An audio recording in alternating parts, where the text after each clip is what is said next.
지금처럼 가파르게 주택가격, 매매가격이 다 오르는 이런 상황에서 마지막으로 여러분들이 내 집 마련할 수 있는 기회를 저희 랜드스타 에셋과 함께 하시면 저희가 세미나를 통해서 도와드리도록 하겠습니다. 오세훈 5선 시대 힘받을 재개발곳 6곳 정도를 저희가 한번 추천해드릴까 합니다. 세미나 관심 있으신 분은 위에 나가는 연락처로 전화 주시면 될 것 같습니다.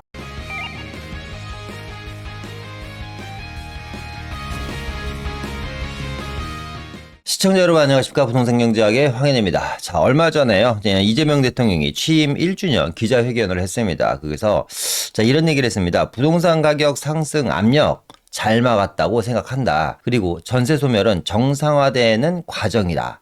라고 이야기를 했습니다. 자, 그래서 우리가 뭐 두 가지를 알 수가 있겠죠. 자, 첫 번째는 지금 현재 부동산 정책에 대해서 이제 강경책이라고 어떻게 보면 시장에서는 얘기하고 있는데 지속적인 규제 정책, 그러니까 이 투기와의 전쟁은 멈출 생각이 없다라는 걸 첫 번째 알 수 있겠고요. 두 번째는 이번 정권은 전세라는 시장 자체를 시장에서 아예 뿌리 뽑을 생각이구나. 이재명 대통령은 이 전세 소멸이 시장 정상화로 가는 과정이다라고 이야기한 것 중에 하나는 가장 큰 거는 뭐냐면 이런 거죠. 그러니까 이 갭 투자를 너무 많이 한다. 사금융을 이용해 갖고 갭 투자를 너무 많이 하기 때문에 투기꾼들이 너무 시장에 많이 덤벼든다는 얘기입니다. 그리고 전 세계에서 대한민국밖에 없는 전세 제도는 사라져야 된다라고 이야기를 하고 있는 겁니다. 그런데 전세 제도라는 게 자, 사금융적인 성격만 있을까요? 아니죠. 대한민국뿐만 아니라 전 세계 어느 나라를 가더라도요. 자, 인플레이션과 화폐 가치 하락으로요. 주택 가격은 엄청나게 높습니다. 심지어 이런 얘기가 있잖아요. 우리 애들 성적이랑 월급 빼놓고는 다 오른다. 이런 얘기가 있잖아요. 그죠? 그러니까 월급으로 집을 사기는 현실적으로 불가능합니다. 그것도 월세를 사시는 분들이 집을 사는 거는 거의 불가능에 가까운 수준입니다. 왜 그러냐면 지금 현재 서울시 평균 월세가 200만 원이 넘는데요. 그럼 서울시 평균 월세가 200만 원이면 자기 소득의 거의 50% 정도를 이제 월세를 부담해야지 된다는 건데, 월세를 50% 부담하고 소득세 내고 기타 뭐 공과금 내고 뭐하고 뭐 적금을 부을 수나 있을까요? 그렇죠? 그러니까 내 집 마련은 사실상 현실적으로 불가능한 겁니다. 그나마 전세자금 대출이라는 걸 이용해 갖고 주거 사다리의 개념으로 전세를 들어가서 살면서 내 집 마련에 대한 꿈을 꿀 수 있는 건데, 그런 것들을 어떻게 보면, 투기 세력이 사용하는 하나의 도구로만 생각하시는 것 같다라는 생각이 들고요. 자, 두 번째는 또 뭐냐면, 이 전세 시장이나 월세 시장이나 어쨌거나 이 주택을 소유한 사람들이 민간 임대 시장에서 어떻게 보면 정부가 못하는 주택을 공급해서 이거를 개인 사금융, 뭐 대통령이 얘기하는 것처럼 사금융이라는 표현을 한다고 하면 개인 돈을 이용해서 세상에다가 대한민국 서울이라는 곳에 주택을 공급하고 있는 것이 현실입니다. 실제로 서울 같은 경우는요, 민간 임대 시장과 공공 임대 시장이 거의 한 8대 2 정도로 확연하게 눈에 띄게 민간임대 시장 파이가 훨씬 큽니다. 그만큼 공공이 사실상 이 시장에 들어오기는 거의 불가능하다는 이야기인데, 뭐 땅도 없지만 원가 방식으로 계산한다고 하더라도 LH나 SH가 지금 이 공공임대 때문에 만성 적자가 어마어마하잖아요. 자, 그런데 이런 순기능이 있음에도 불구하고 이 전세 소멸은 정상화되는 과정이다. 그리고 좀 그런 생각도 들었어요. 왜 대한민국에만 전세 제도가 있으면 안 되는 것인가? 그죠? 다른 나라도 저 대한민국에 있는 전세제도를 받아들일 수도 있는 거잖아요. 그죠? 그런데 왜 대한민국만 있는 전세제도가 꼭 없어져야만 되는 제도인가라는 생각이 듭니다.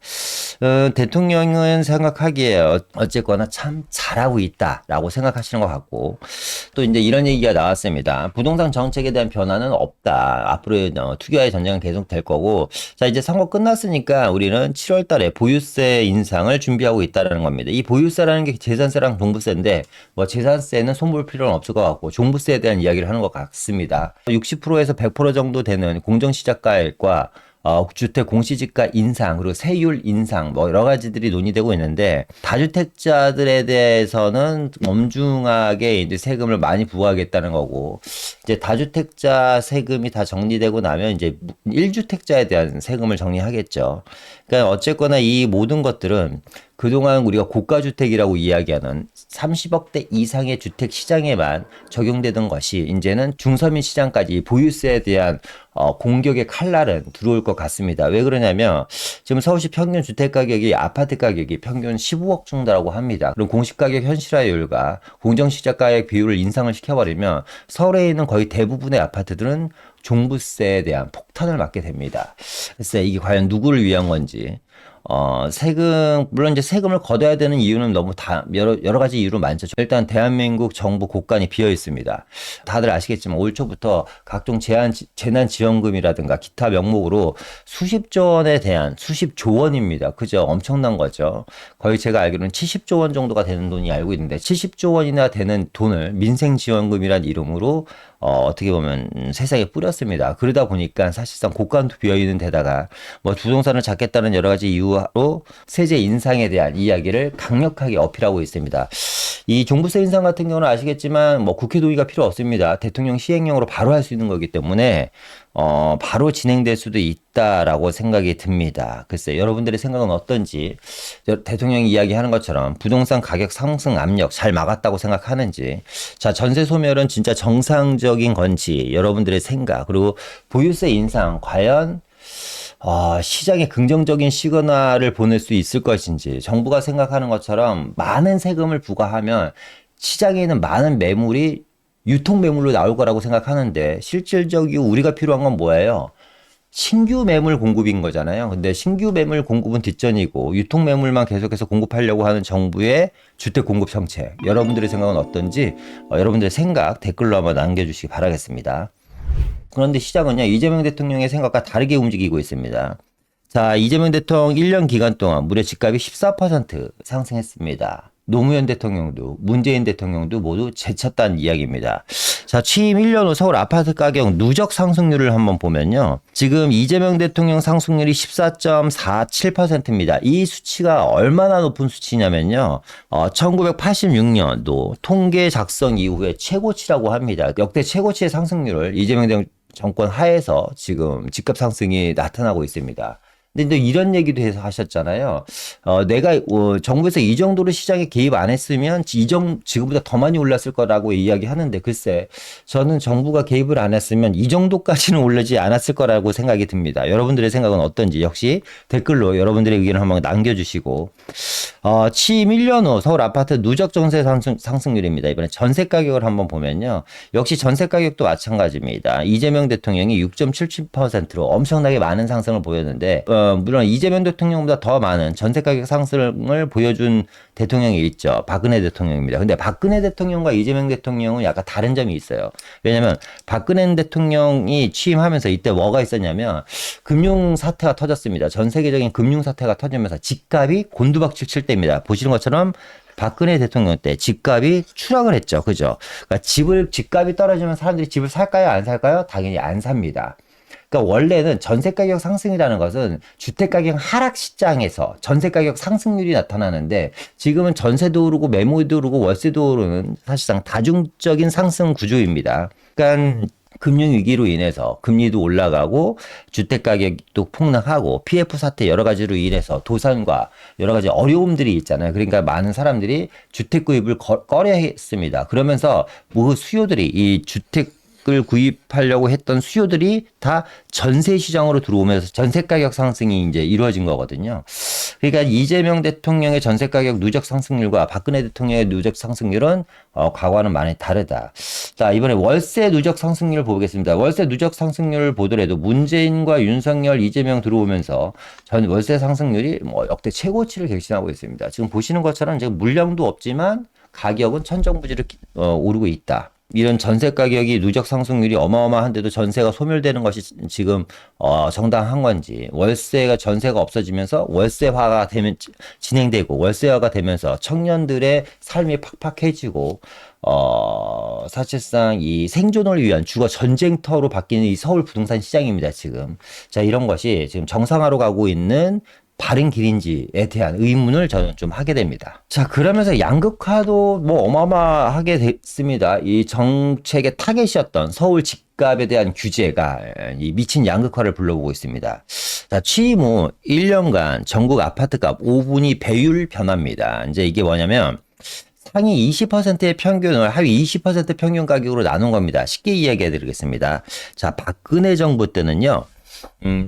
상급지 아파트 한 채를 사기 위해서는요, 하급지 아파트 4.6채가 필요했습니다. 그러니까 박근혜 정부 때는 상급지 아파트 한 채의 가격과 하급지 아파트의 4.6채의 가격이 똑같았다는 얘기입니다. 이거 이때도 양극화는 엄청나게 심했죠. 그런데 현재 이재명 정권에는 어땠냐? 상급지 아파트의 한 채를 살려면 하급지 아파트 13.4채가 필요하다는 얘기입니다. 이 양극화가 엄청나게 큰 거죠. 그죠? 그러니까 상급지 아파트 한 채를 살려면 하급지 아파트 5채가 필요했는데 지금은 거의 한 3배가 넘는, 3배 정도가 되는 13채가 필요하니까 양극화도 이런 양극화는 지금 제가 어떻게 보면 50평생 넓게 살면서 처음 보는 것 같습니다. 자, 이렇게 된 가장 큰 원인은 이거죠. 일단 공급이 없고, 시장에는 지금 현재 실수요자만 있습니다. 그렇죠. 그런데 공급은 안 되니까 집값이 상승되는 건 너무 당연한 이치입니다. 자, 서울시는 이제 거의 모든 지역이요. 이제, 뭐 상급지, 중급지, 하급지를 금액으로 나눌 필요는 없을 것 같고, 제 생각에는 종부세에 해당되느냐 안 되느냐로 나누면 될 것 같은데 서울시 평균 아파트 가격이 이제 거의 뭐 한 12억대는 다 훌쩍 넘어가고 있고 12억대로 넘어가니까 서울시 전체가 이제 거의 대부분이 뭐 지역과 구를 상관없이 상급지에 편입되지 않을까라는 생각이 듭니다. 서울시 평균 매매 가격은 아까 얘기한 것처럼 13억에서 한 15억 정도 되고요. 지금 현재 25개구 자치구 중에서 18곳이 정고점을 돌파했습니다. 이 정고점이 언제인지 아시죠? 코로나 때입니다. 엄청나게 폭발한 유동성으로 인해서 아무런 이슈 없이 그리고 세계 경제가 대공황 상태, 패닉에 빠져 있는 상황에서도 가격이 미친 듯이 오른 거의 비정상적인 시장 상황 하에서 가격이 오른 게 코로나 팬데믹 때 부동산 가격 상승장인데 이 가격 상승을 지금 돌파했다는 얘기입니다. 자, 올 초에는요, 11곳이 정고점을 돌파했는데 그러니까 무려 4개월 만에 7곳이 더 7곳이 더 늘어난 거죠. 7곳이 더 늘어나서 18곳이 정고점을 돌파했고 올 하반기 정도 되면 수 25개구 자치구가 지역과 입지를 떨어서 거의 대부분 지역이 정고점을 돌파할 예정입니다. 자, 서울만 그러냐? 수도권도 양상은 다르지 않습니다. 코로나 고점 이미 넘어선 지역들이 많고요. 올 초반 하더라도 2곳이 넘었거든요. 어디냐? 분당과 과천이었습니다. 그런데 지금 하남, 성남 수정구, 용인 수지구, 안양 동안구가 이미 정고점을 돌파했고 수도권도 현재 정고점 돌파는 ING 현재 진행 중으로 진행되고 있습니다. 그러니까 서울 수도권이 계속 정고점을 돌파하고 앞서 얘기한 것처럼 전세도 뛰고 월세는 작년에 평균 서울시 월세 가격이 한 120에서 130만 원이었는데 올해 들어오면서 서울시 평균 아파트 월세 가격이 200만 원까지 올라갔으니까 월세도 1년에 7, 80만 원씩 오르는 1년 사이에 월세가 70, 80만 원씩 오르고 있다? 야, 이게 과연 정상화로 가고 있는 지름길인지 대통령이 이야기하는 것처럼 아이러니합니다. 대통령의 생각과 시장이 정반대로 흘러가고 있다라는 것 우리가 한번 생각해 볼 필요가 아주 많은 부분인 것 같습니다. 자, 6.3 지방선거의 가장 큰 이슈 뭐니 해도 오세훈 서울시장 5선 당선입니다. 자, 이 오세훈 서울시장이 5선에 당선되면서요, 재개발과 재건축에 속도전이 붙을 걸로 예상이 되고, 뭐, 누차 강조했던 것처럼 정비사업에는 본격적인 가동이 이루어질 걸로 예상이 됩니다. 특히 이제 오세훈 시장이 중점적으로 생각하는 신속통합이라든가 모아타운이라든가 역세권 활성화, 민간도심 복합개발 사업 등 이런 종류의 내용 사업들이요. 앞으로 공격적인 추가 구역 지정은 더 할 것이고요. 사업 속도를 엄청나게 빨리 하기 위해서 사활을 걸 걸로 예상이 됩니다. 이번 임기 안에 적어도 절반 이상의 관리 처분 인가를 떨어뜨리기 위해서 상당히 노력할 것입니다. 그게 왜냐면 오세훈 서울시장도 이제 보여줘야 할 때가 됐기 때문에 말로만 구역 지정을 한다는 이 오명을 다음 선거에도 이제 오세훈 서울시장이 서울시장 선거를 또 나올지 대통령 후보로 나올지 모르겠지만 어쨌거나 그때까지는 이제 결과치를 보여줘야 하는 이런 상황에 맞닥뜨려 있기 때문에 엄청나게 좀 공격적으로 정비사업 방향으로 진행하지 않을까라는 생각이 듭니다. 자, 이렇게 되면 이제 또 시장에서는 뭐 양날의 칼일이죠. 정비사업이라는 게. 정비사업이 활성화되면요, 철거가 되고 이주 수요가 발생합니다. 그러면 어쩔 수 없이 전세 가격 상승 급등은 필연적이고, 어떻게, 이 정비 사업이 본격적으로 가동되면 가동될수록 전세 가격은, 가격 상승은 어떻게 보면 인제부터 시작일 수도 있다라는 거죠.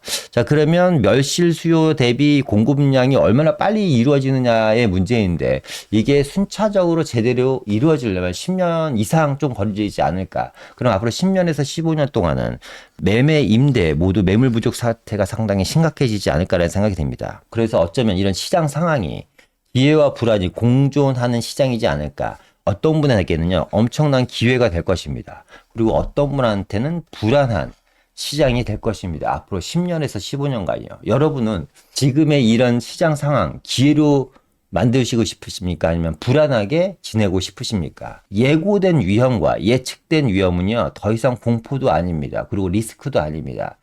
자, 리스크와 공포는 언제 찾아오냐면요, 우리가 전혀 생각하지 못한 상황에 너무 축제를 터뜨리고 있을 때, IMF 때도 그랬거든요. 이럴 때 찾아옵니다. 그런데 우리는 시장의 모든 리스크를 알고 있습니다. 공급이 없는 걸 알고 있고, 앞으로 세금이 올라갈 걸 알고 있었습니다. 그리고 취득세와 양도세가 엄청나게 많이 두들겨 맞을 것도 알고 있어요. 그러니까 시장에 대응하니까 지금 시장에서 전혀 리스크로 반영을 안 하고 있잖아요. 이게 리스크였다면 주택 가격이 떨어졌겠죠. 근데 이게 리스크로 반영이 안 되다 보니까 가격이 계속 오르는 겁니다. 그러니까 제가 봤을 때 글쎄 이 불안은 심리에서 오는 걸로 생각되거든요. 그러니까 이 여러분들 만에 시장을 바라보는 눈을 가지고 지금 이걸 기회로 만들 것인지 아니면 불안으로 내가 받아들일 것인지를 여러분들이 반드시 체크를 한 다음에 행동을 할 타이밍이지 않나라는 생각이 듭니다. 과거 사례를 한번 보겠습니다. 뭐 이런 과거 사례를 보여드릴 때마다 이제 이런 이야기들을 많이 하세요. 야, 지난 얘기를 뭐 따로 또 하냐. 아주 지긋지긋하다. 이런 얘기 하시는 분들이 계시는데 그럼에도 불구하고 지속적으로 이야기하는 이유는 뭐냐면 이런 기회는 아직까지 있기 때문에 말씀을 드린 겁니다. 자, 왕십리역 아래쪽에 뭐 이름이 참 어려워요. 라치르보 프로지오 서미 그냥 왕십리 행당 7구역입니다. 행당 7구역이라는 아파트 다 아실 거예요. 아시는 분들도 계실 거고 모르시는 분들도 계실 겁니다. 자, 이 친구가 2018년도에요. 84제곱미터 배정을 받을 수 있는 매물 시세가 얼마였냐면 투자금 기준으로 4억 중반에서 6억 초반이었습니다. 이게 이제 관리 처분 직전에 있는 물건입니다. 그런데 지금 이 친구 시세가 얼마냐면 84제곱미터가 한 30억대에 육박합니다. 29억 9천짜리가 있고요. 30억짜리가 있습니다. 그냥 평균 가격이 30억. 7, 8년 전에 투자 금액은 얼마였냐면 4억 중반에서 6억 초반 정도 됐습니다. 플러스 추가 분담금이 나왔겠죠. 그래서 추가 분담금 다 합해가지고 실질적으로 조합원이 총 들어간 돈은 한 10억 남짓 될 겁니다. 그러면 내가 10억 남짓 정도 되는 돈을 투자해서 아니면 투자금 자체가 4억 중반에서 6억 정도니까 30억짜리 아파트 받는다면 여러분들 어떻게 생각하십니까? 뭐 당연히 뭐 도전해봐야 되죠. 그죠? 왜냐면 지금 아파트 분양가가 30억 인시되잖아요. 이제 왕십리 같은 지역도 지금 보시는 것처럼 행당동이라든가 응봉동이라든가 이 오른쪽에 뭐 성수동이라든가 자양동 이런 동네들 같은 경우는 아파트 분양가가 84 기준 30억은 그냥 넘어가지 않을까요? 대출도 안 해주는데. 자, 그러면 그런 아파트를 4억대에서 6억대로 살 수 있다면 반드시 관심을 가져야지 되는 대목이다. 이런 틈새 시장이 아직도 있다라는 겁니다. 그러면 이게 투자금 대비 수익률을 따지면 무려 수익률이 한 300%에 육박하는 겁니다. 여러분. 안정적이지 않나요? 그죠? 그러니까 제2의 행당 7구역 같은 지역들이 자양동 안에서도 남아있고, 자, 3억대 투자로 강남 3구를 입성할 수 있는 지역들도 있습니다. 자, 1억대 투자로요, 여러분. 안전마진 10억에서 15억 정도를 가져갈 수 있는 지역들도 아직까지 남아있습니다. 아, 세금 때문에 어떻게 투자하냐고요? 세금 때문에 그렇죠. 투자를 못하죠. 그런데 지금 이 마지막 데드라인이 2027년 12월 31일까지 남아 있습니다. 아시는 분들은 또 아시고 모르시는 분들도 아직까지 모르시는 분들이 계시더라고요. 자, 2024년 88 대책에 나와 있는 내용입니다.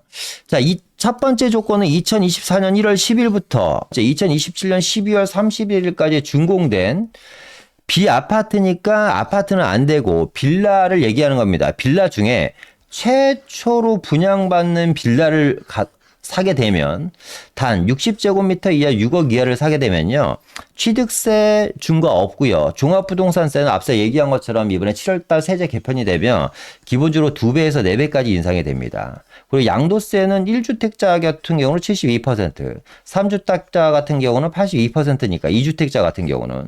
그러니까 종부세로 뺐고 양도세로 뺐으면 남는 게 없잖아요. 투자하지 말라는 겁니다. 그러니까 투자하면 안 되는 게 맞습니다. 왜? 정부가 하지 말라면 안 하는 게 맞습니다. 자, 그런데 이런 혜택이 있어요. 그러니까 내가 1주택자인데도 만약에 여기 해당되는 재개발 빌라를 100개를 사도 나는 1주택자의 지위를 부여받게 됩니다. 그러니까 합산과세가 안 된다라는 거죠. 이중과세가 안 된다는 겁니다. 양도세 중과가 없다는 얘기입니다. 자, 취득세는 8% 12% 내야지 되는데 1주택자 같은 경우는 1%만 내도 되니까. 그리고 자녀 명의로 샀을 때 청약시 무주택까지 인정해 줍니다. 자, 이 엄청난 패키지 혜택. 자, 어떤 사람들은 이런 패키지 혜택을요, 누리고, 그리고 이걸 영위하고, 이걸 이용하고, 사용합니다. 그리고 내 걸로 만듭니다. 그런데 이런 패키지 혜택을 알면서도 이걸 계속 놓치고 있다? 어떻게 보면, 정말 일생일대의 마지막 기회를 놓치고 있는 것이 아닌가. 아까 우리가 행당동과 이야기했습니다. 그죠? 자, 행당동이요. 말씀드렸던 것처럼 관리처분 직전의 물건들이 4억 중반, 6억 초반이었습니다. 자, 근데 지금 서울시에서 현재 만약에 이 한강벨트에서 관리처분 직전에 있는 빌라들은 얼마냐면 20억대 초중반 정도 갑니다. 그러니까 매 투자금 자체가 거의 한 6배 정도 오른 겁니다. 엄청난 거죠. 5배에서 6배 정도 오른 거예요. 8년 만에. 그죠? 그러니까 뭐 지금은 이런 물건을 이런 8사 배정받을 수 있는 물건을 관리처분 직전이나 관리처분 사협수익 인가에 정도 되는 물건들을 절대 투자할 수가 없습니다. 왜? 투자금이 너무 높았기 때문에. 그러니까 초기 투자 재개발을 사야지 되는데 지금처럼 가파르게 주택 가격, 매매 가격이 다 오르는 이런 상황에서 마지막으로 여러분들이 내 집 마련할 수 있는 기회를 저희 랜드스타 에셋과 함께 하시면 저희가 세미나를 통해서 도와드리도록 하겠습니다. 자, 이번에 저희가 수요일과 토요일 날 세미나를 진행합니다. 자, 오세훈 5선 시대 힘받을 재개발 곳 6곳 정도를 저희가 한번 추천해 드릴까 합니다. 이번 세미나 때 오시면. 그리고 3억대로요. 강남 3구를 입성할 수 있는 자리 역시 여러분들한테 안내해 드리고, 특히 초소액 투자를 원하시는 분들을 위해서 1억대 투자로요. 안전마진 한 10억 정도를 가져갈 수 있는 재개발이 되는 지역들 역시 이번 세미나 때 소개시켜 드릴까 합니다. 내 집 마련에 대한 열망이 있으신 분이라든가 소액 투자로 노후를 준비하시려는 분, 혹은 여러분들 자녀들을 위해서 내 집 마련을 조금 더 서두르려고 생각하시는 분들, 자, 이런 분들 이번 세미나 때 오시면 앞으로 벌어지는 시장 상황과 대응 방법, 그리고 지금 말씀드렸던 것처럼 오세훈 서울시장 시대에 힘받을 6곳과 3억대로 강남 입성하는 지역, 그리고 1억대로 안전마진 10억 정도로 가져갈 수 있는 지역들을 세미나 때 여러분들에게 정보 공유를 해드리려고 하니까 세미나 관심 있으신 분은 위에 나가는 연락처로 전화 주시면 될 것 같습니다. 자, 오늘 이만 마치고요. 다음에 더 좋은 영상으로 찾아뵙기로 하고, 오늘 영상이 좋으셨다면 좋아요, 구독, 알람 설정 부탁드리도록 하겠습니다. 감사합니다.